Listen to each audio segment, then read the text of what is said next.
On behalf of everyone at WNET, congratulations to Steve Adubato and the Caucus Educational Corporation on 25 great years of broadcasting. Hi, I'm Larry Nespoli with the New Jersey Council of County Colleges. At New Jersey's community colleges, we believe that our students, as well as all citizens, need to be informed about the important issues facing higher education. That's why we're proud to support programming produced by the Caucus Educational Corporation and their partners in public television.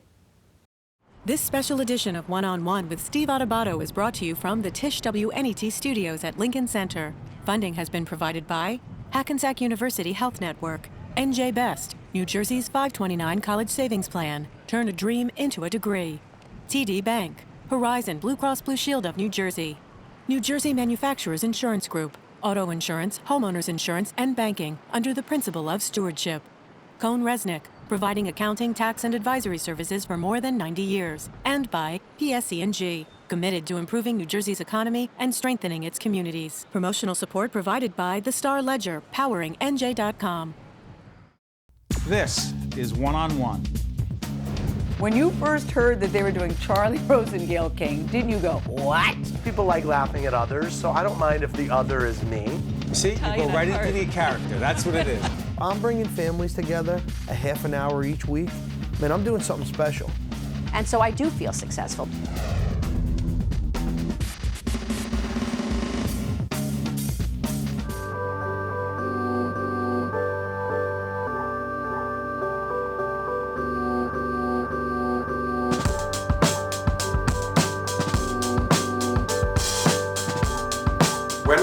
Finished playing Waiting for Godot in the West End, I walked into the wings and cried and said, sobbing, I will never be as happy again. The good time that Sean, Ian and myself had on Waiting for Godot 4 years ago led us to believe we might want to do it again. We'd always wanted to do it in New York. The possibility of doing it again was immediately exciting to me. But this time the suggestion was, not mine, that we should do it with Harold Pinter's play No Man's Land. Doing those plays with Sean Mathias and Ian and Shuler and Patrick is just, I'm in actor heaven right now. You know, everybody knows these guys, but what's great about it is they're just as thrilled to be back on Broadway as if it was the first show they've done. We've got the same actors in 4 fantastic parts in each play.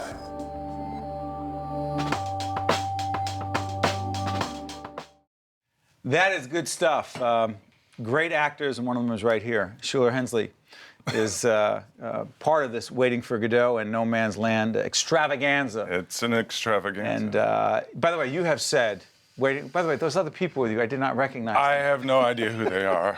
All I do is go to work and try to pull them along.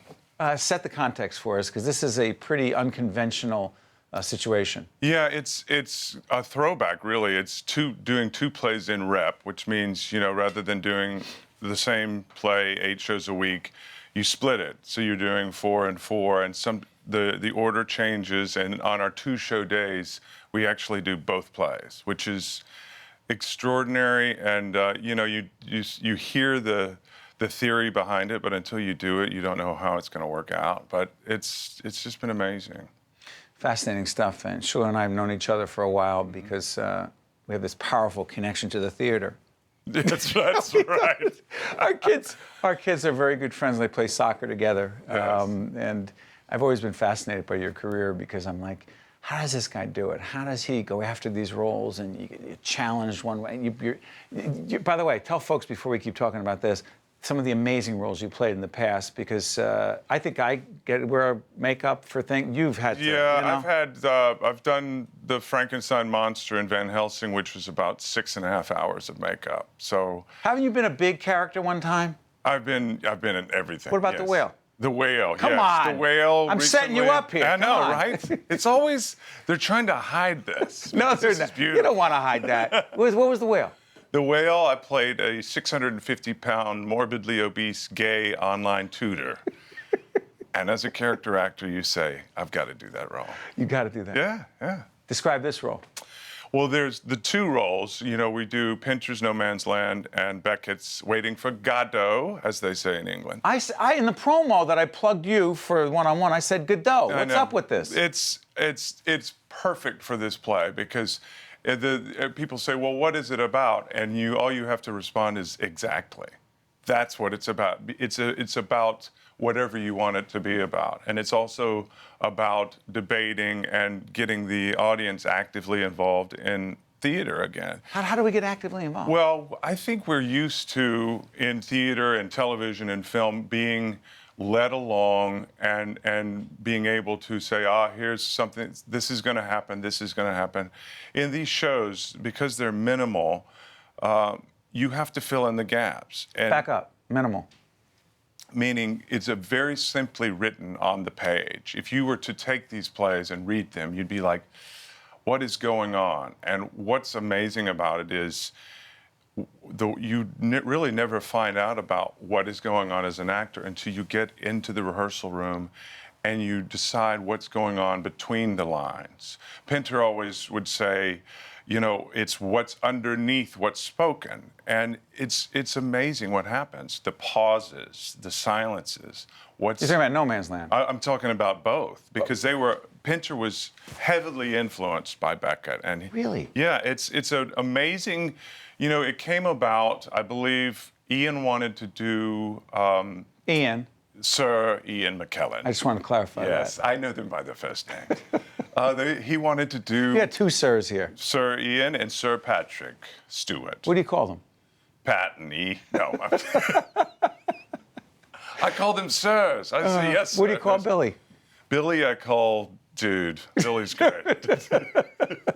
Go ahead, I'm sorry. No, but Ian wanted to do Waiting for Godot, and Pat wanted to do No Man's Land. So they put them together, and it was really in putting these plays together that you realize not only was Pinter directly influenced by Beckett, but there's even specific words that are used in both plays. So when you are an audience member, and we highly recommend seeing, if you can, seeing both plays on the same day. Which is, by the way, that's only happening 2 days a week. It's Wednesdays and Saturdays. Right. And what's great is they have these $30 tickets the day of, which is the front row, which, if you want to see these plays, that's where you would love to be. Tell folks, you do know this, you do know the roles you're playing. Yes. Could you let folks know that? I play Briggs in No Man's Land, who's a sort of heavy, a bodyguard, doesn't say a lot, but he's more of a man of action. Pinter's very fluid with the language, and all the characters have their moments to use language, but he's sort of no nonsense. Enough is enough, you know, I'm going to take action here. And then in Waiting for Godot, I play Pazzo, Pazzo is a bigger, larger-than-life guy who's scary. He comes in and sort of breaks up the waiting, so to speak. And the two characters, all of us have these characters that are on opposite extremes. As an actor, to be able to do both those in one day, it's extraordinary. You know, by the way, let folks know where they can see these two extraordinary plays. It's at the Court Theater, which is on 48th Street, and it's a beautiful space, perfect. It's not too big. It's an intimate feeling. The sets are designed perfectly for this theater. At the Court Theater. Yeah. Intimidated at all? I mean, you've always, every time I've been around you, you always struck me as a very confident, strong person. Or are you acting? Yes. I am. Working with the two sirs. Well, I'll tell you what. Obviously, it's like life. You know, you worry about things that you don't know about. So the first day of rehearsal, I muster up the courage to go over to Ian, because I'd met him socially, but not working with him. And he looked a little nervous, and I said, what's going on? And he said, you know, it's always like the first day of school. No matter how long you've done it, you're nervous, and you're starting on a new journey. And to hear that from Ian and Patrick as well, and Billy, you know, we've all had these careers, but there's that energy.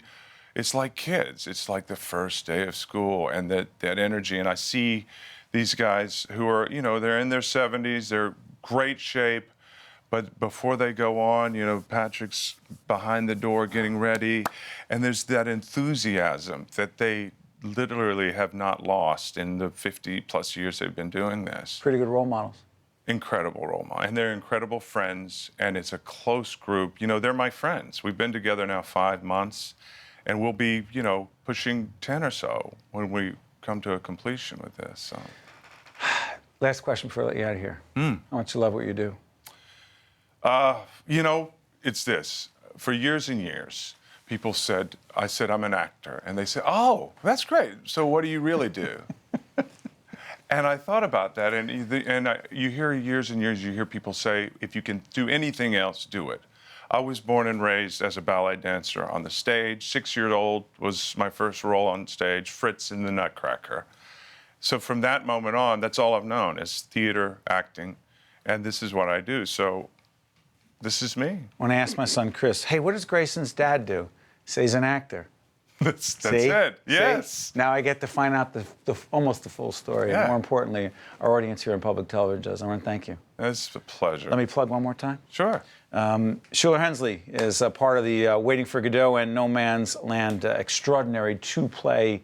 I'm just using the word extravaganza. I like to use that. Tell folks again, the Court Theater? The Court Theater on 48th Street. Yes, be there. Come if you can. It's worth it. Thanks. Great stuff. Sure. We'll be back right after this from the Tisch WNET studios right here in the heart of Lincoln Center. Be right back.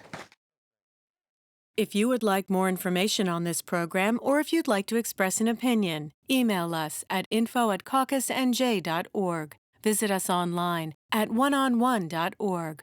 Or find us on Facebook at facebook.com/Steve Adubato, PhD. Vivien Greene, Senior Curator, 19th and early 20th century art at the Colomon R Guggenheim Museum. Welcome. Thank you. Good Let's talk about this Italian Futurism initiative, this exhibit. What is it all about, and why should everyone, be they Italian or not, care about this? Well, it's going to be a big discovery, I think, for people in the U.S. Italian Futurism was an Italian art movement from the early 20th century through till about World War II. And it's Italy's great avant-garde. If you think about Cubism as being France's big modern movement, this is Italy's equivalent. There has never been a large-scale exhibition on Italian Futurism in the United States. There have been in Europe and especially, of course, in Italy. This is the first large-scale. Yes, there have been smaller exhibitions just on a part of Futurism, the few years from the teens, and also exhibitions focused on painting. But there's never been anything that looks at the full sweep of Futurism, which goes from 1909 through about 1944 when its founder, Marinetti, dies. And there's never been an exhibition that looks at all the different media that the Futurists worked in. So not just painting and sculpture, which is what we think about with an art movement, but design, photography, architecture, a lot of literature. It was a literary movement before it was an artistic movement. There are more Futurist writers than there are artists. Let's take, first of all, how much of the Guggenheim are we talking about taking over here? It will be a full rotunda show, which means all the ramps spiraling all the way up will be part of the exhibition, as well as two of our side galleries, the tower galleries, that are part of the newer building that Wathmey Siegel did. So the full Frank Lloyd Wright Rotunda, and then two large galleries. Vivien, let's go back a little bit. You mentioned several different areas of this Italian Futurism initiative. Let's identify a couple of areas and break it down with a couple of concrete examples. You talked about the literary piece of it. All right. So Futurism, Italian Futurism, because there were Futurisms in other countries, begins in 1909 when a man named F.T. Marinetti writes a manifesto, which he called the founding The manifesto, meaning this is the document that sets the direction for moving forward. It's a declarative. The Communist Manifesto, this was a different manifesto. Declarative document that states the main points of this art movement, cultural movement, which he's essentially inventing with the document. Then they went on to write many more manifestos that become much more specific. Manifestos on literature, on painting, on dance, on politics, ceramics, you name it, they do it eventually. But they also wrote experimental novels, and they also devised a form of free-form poetry called Parole in Libertà, or Words in Freedom, which was not just words on a page, but they were typographically experimental, so a bit like a rebus. There were images and letters, and they played a lot on onomatopoeia, and that was a very important aspect of their work. It was published in journals. They published a lot of different kinds of magazines, which also allowed them to disseminate the futurist message across Europe and even beyond. How much of this was political? Everyone loves to ask that question. Well, I'm fascinated by the whole question. So it depends on the time because period. Italy, so political. Right. It is. It still is. And not that there aren't enough political parties there. That's there another always story. well, because Italy, there have always been a lot of political parties. Right. Because it's really a nation of regions. It's not really a country right, per se. Exactly. It becomes a country unified in 1860, but in fact, one of the big political sort of issues that involves the futurists early on is World War I, and they wanted Italy to join World War I, as did many Italians, because the Austrians still had control of some Italian land, because Italy had been, prior to unification, under the control of France, Austria, Spain, etc. So they were interventionists, meaning they wanted to intervene into the war and reclaim these lands that were called irredentist As lands. opposed to isolationists. Right. Go ahead. So yes, they wanted to intervene. In terms of the war theme, they also saw war as a way to sort of destroy and recreate, metaphorically, not literally, culture. Again, going back to the idea that they saw the past as something nostalgic and old-fashioned, and they wanted Italy to catch up with the rest of Europe and be a modern industrial country and a powerful one. And since war is such a powerful theme, particularly in Europe during this time, the impact of World War II on the futurism or the futuristic movement would be? Well, by the end of World War II, the futurist movement has expired as well, and its leader dies in 1944.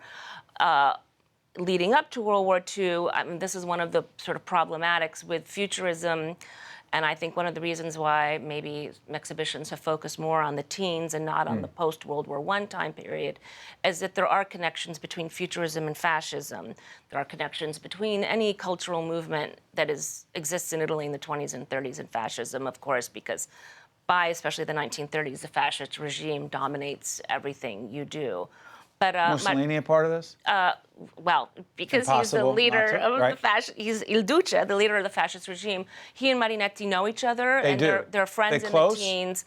It's a very complicated relationship. And when Mussolini marches on Rome in 1922 and sort of claims Italy for what becomes fascism, Marinetti breaks away, and it's not because his ideals are necessarily less right-wing, but he disagreed with some components of what Mussolini wanted. It's not a black and white situation. By the way, the title of the exhibit is? It's called Italian Futurism, 1909 to 1944, Reconstructing the Universe, and it opens February 21st, and it goes through September 1st of 2014. I imagine going over to Italy and trying to get some of this stuff had to be fascinating in and of itself.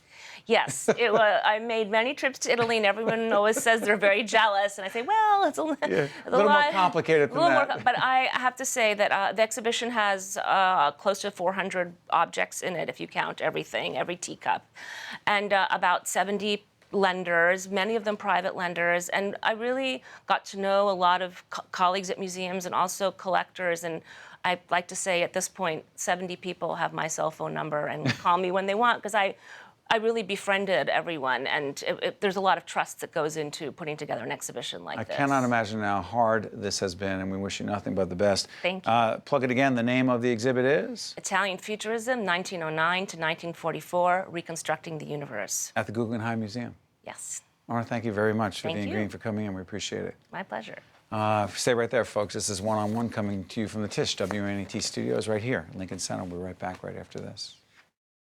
If you would like more information on this program, or if you'd like to express an opinion, email us at info@caucusnj.org. Visit us online at oneonone.org, or find us on Facebook at facebook.com/Steve Adubato, PhD.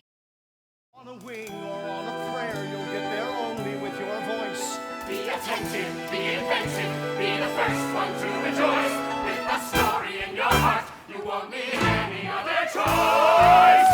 You're a hero fighting dragons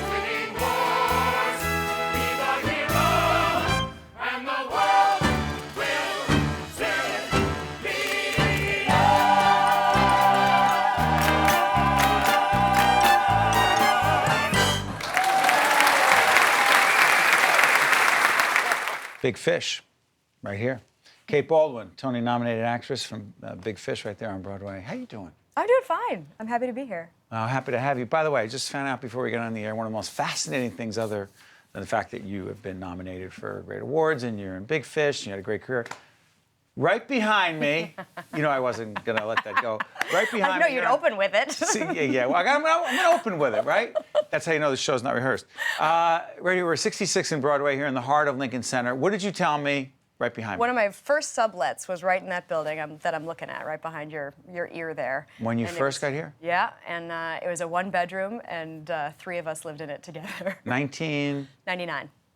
And could you also share the message you got from home? Well, I think that year in the Christmas card, my parents, who have a sense of humor, yes, wrote in the Christmas card, Kate has just moved to New York. Unfortunately, she is jobless and homeless. Because I was subletting from friends. Yes, I of didn't have my name on a lease anywhere, so they considered that.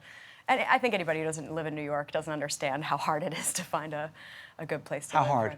It is hard. How about finding work? Yeah, and finding work too. But you know, if you have enough friends with enough couches to crash on, and you keep getting up at bat, you're eventually going to hit something. When did you know? No. You know. When did I know that I wanted to do this for a living? Yeah.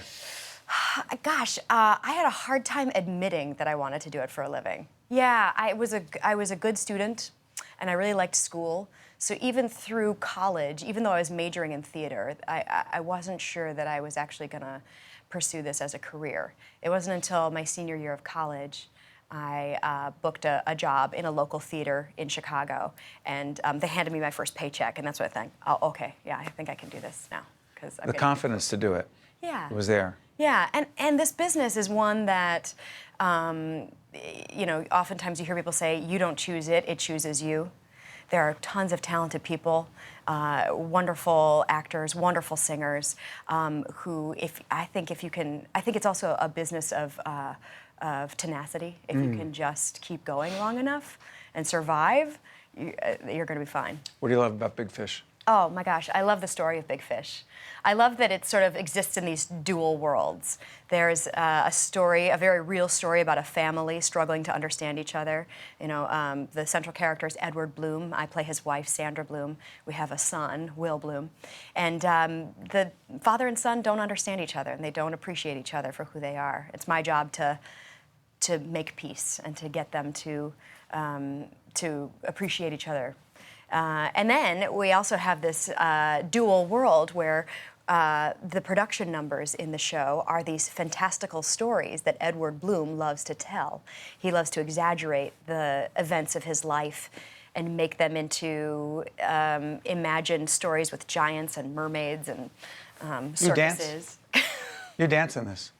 I do dance in this. You train dancing? Can you call it dancing? Come on, what do you keep doing? It's jumping around. It's a lot of jumping around and flailing, but you know, I think what people do, what Twyla Tharp does is dancing. I don't know if what I do is dancing. But you're trained in a lot of different areas. Yes, I was a dancer in high school and in college. That's a heck of a cast. What's it Sure like is. being with a cast like this? Oh, it's remarkable. What I love about this cast is that Susan Stroman, who's our director, has a certain type of dancer that she looks for. Usually, they're tall, leggy women. So you've got these beautiful, gorgeous, tall, leggy women, and then the ensemble is filled with character guys, and so they're all funny guys. Right. So you've got these glamazons, and then and trying to make them laugh at every turn are the character guys. So it's a really fun backstage. It's so interesting when you leave a successful initiative like this, a play like this, because when you do television, right, you have a great situation like this, but you just never know. One never knows. And I always wonder, I mean, for us, it's based on a lot of variables. Can you bring in the underwriting, the sponsorship, and blah, blah, blah, blah, blah. Is it that much different for people in your profession because you move from thing to thing, or do you have to have a lot of irons in the fire? Well, I think it's probably a little bit of both. Or do you figure it'll all work out? Well, in a way, you do have to have that blind faith, in a way. Blind faith? Well, you think, gosh, I've been doing this for 16 years, and I've been able to make a living doing it, you know? And so I hope that there will be a 17th year. And if history shows me anything, it's that I will continue. So far, so good. Is the key just to be good at what you do, when you do it, in front of whomever, and say, hey, listen, someone's going to see it? Yes, and I think also being a good citizen, you know, sort of like being fun to work with, being easy to work with. There's a lot to be said for that. I think so too. I think it goes a long way. I think people who say it doesn't matter how I act and how I am with other people don't get that. I agree. I'm sorry, I digress. But, no. Yeah, no, I think there is a lot to be said for being, you know, easy to work with, and also generating your own work, you know. Generating your own work. Well, you know. Talk about that. I'm looking at, there's a great nightclub here in town called 54 Below. I don't know if Yeah, from the old Studio.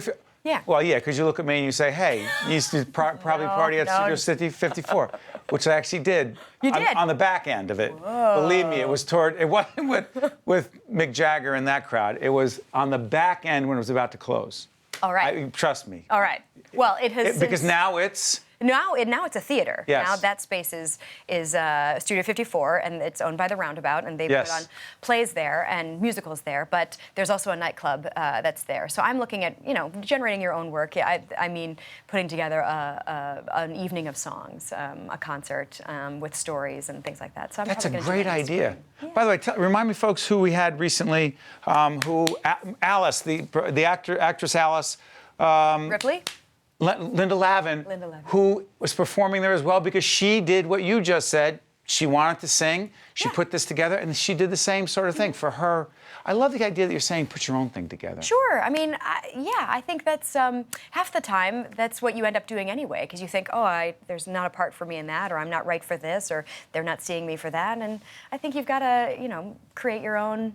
What's going to make you happy? What's going to, you know, make you shine? I love when people think something's going to come to me. Well, that's great, except in the meantime, I'm going to create something for myself and make it happen, and I'm betting on you. Thank you. I have a feeling a lot of good things are going to happen for you. Thank you. That's nice. And it's wonderful for you to come into our studio here at Lincoln Center. Do you mind if I plug it one more time? Not at all. Kate Baldwin is a Tony-nominated actress. She's in Big Fish on Broadway, playing at the...